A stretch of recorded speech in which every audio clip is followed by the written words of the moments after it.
नमस्कार बंधुगण, आम चैनल रे आपण मानकु स्वागत करुछि। भगवानक उपरे केमिति विश्वास करिबा। वीडियोटी आरंभ करिबा पूर्व आपण मानकु मोर अनुरोध, वीडियो को गोटिए लाइक एवं आम चैनल को सब्सक्राइब करंतु। चलंतु जानिबा।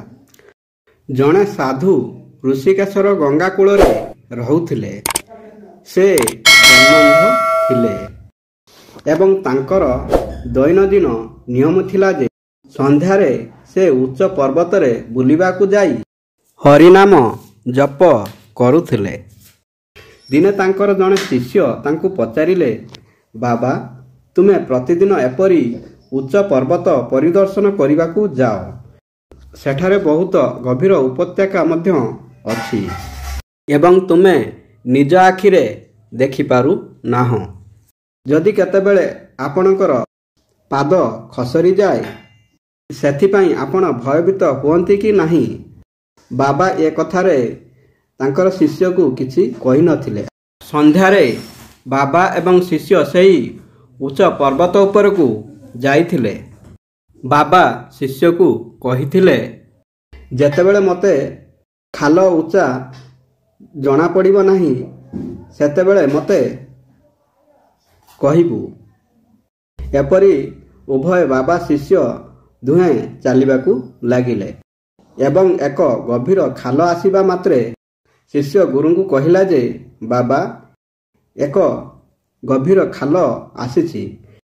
बाबा शिष्य को कहिले, मते ए खाल भितर को ठेली दियो। यह सुनी शिष्य आश्चर्य होई गले।